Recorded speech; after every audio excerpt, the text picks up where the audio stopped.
All right, we're going to deconstruct the most familiar, yet probably the most mysterious thing in your life. You. It's a really simple idea, but trust me, it might just change how you see, well, everything. You know that feeling, right? That powerful sense of me or I. It feels so solid, so permanent, like you're the CEO sitting in the big office of your own mind. But what if, and stick with me here, what if that feeling, as real as it seems, is more like smoke and mirrors? What if you aren't a thing at all, but a constant flowing process? So, how do we even begin to look at this question? Well, luckily, there's this incredible framework called the 5 skandhas. The best way to think of it is like a toolkit, or a set of special lenses, that lets us see the 5 basic ingredients that make up any single moment of our experience. Now, the key thing to get is this.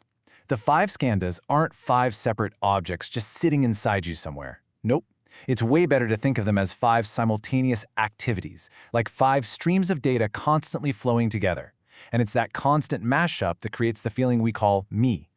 Okay, let's make this super concrete. Imagine you see a flower. Boom! In that one single instant, all 5 layers are firing at once. First, the physical thing, the flower and the light hitting your eyes. That's form. Second, you get an immediate pleasant sensation, right? That's feeling. Third, your brain instantly labels it flower. That's perception. Fourth, another thought follows like, ooh, I like that, or I should smell it. That's mental activity. And finally, there's just the simple background awareness that knows all this is going on. And that, my friends, is consciousness. So here's the kicker. The sentence, "I am seeing a flower," isn't describing some solid I who is having an experience.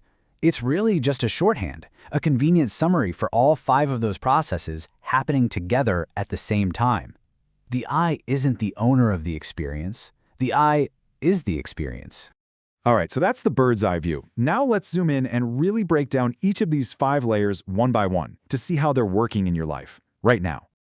First up, we've got form. Honestly, this is the easiest one to get your head around. It's everything physical. The world of stuff both outside you and inside you. So form is literally the screen you're looking at right now. It's the warmth or coolness of the air on your skin. It's the sound of my voice. It's any sight, sound, smell, taste, or physical sensation you can think of, including your own body. Pretty simple, right? If your senses can pick it up, it's form. Okay, layer number 2, feeling. Now, as soon as we bump into any kind of form, there is an instant automatic reaction, and this happens way before you even have a chance to think about it. And this reaction, it's super basic. We're talking primal.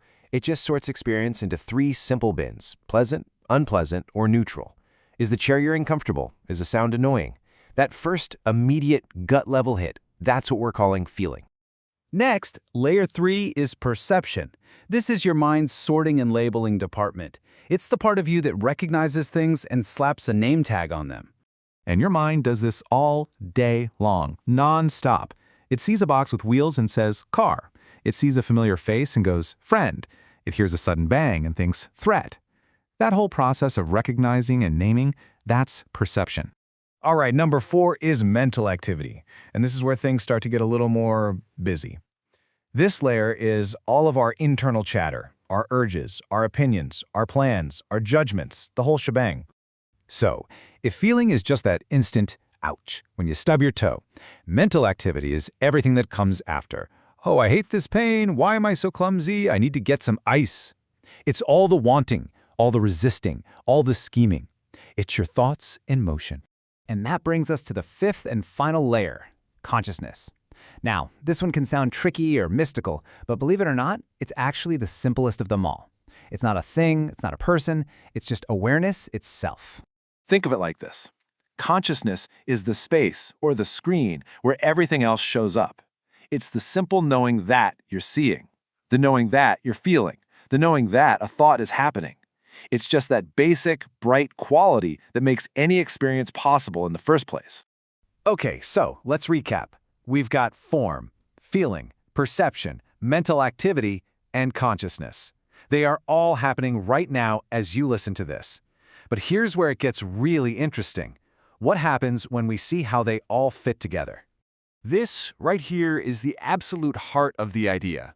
That I that feels so solid and in charge. It isn't some manager sitting in a corner office directing these 5 things. The I is just the temporary mashup of those 5 things. It's not a noun, it's a verb. It's a happening. You know, the perfect analogy for this is a rainbow. We all see it, right?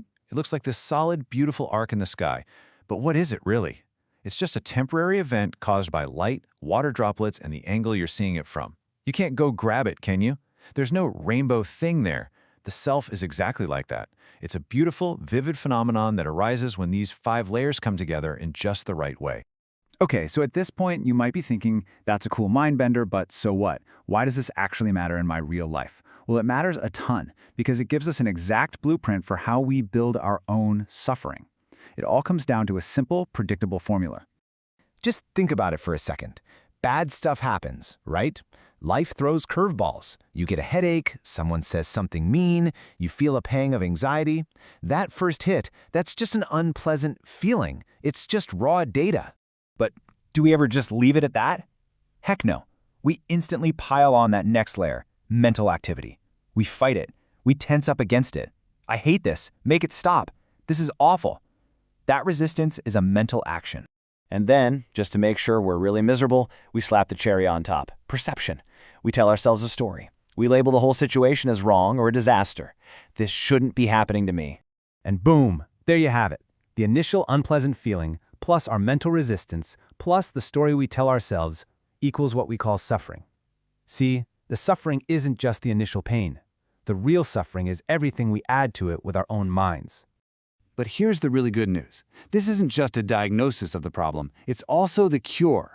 Because once you can see the ingredients, you can choose not to mix them in the same old way. You can actually use this knowledge as a tool, right in the middle of a tough moment. So here's something you can actually try. Next time you're feeling stressed or angry or anxious, instead of just getting sucked in, just gently observe the layers. 1, what's happening in my body? The form. 2, what's the raw feeling? Just pleasant or unpleasant? 3, what's the label, the perception I'm putting on this? 4, what are the reactive thoughts, the mental activity that are spinning? And 5, can I just step back and rest in the simple consciousness that's aware of all this without getting tangled up in it? You see, what this all does, ultimately, is it completely changes your relationship with your own mind. You start to realize that thoughts, feelings, and sensations are just passing events in awareness. They aren't you. The goal is never to stop the movie. You can't. It's to realize you're not the actor getting thrown around on screen. You're the one in the audience, just watching it all happen. And in that little bit of space between the watcher and what's being watched, that's where you'll find an incredible amount of freedom.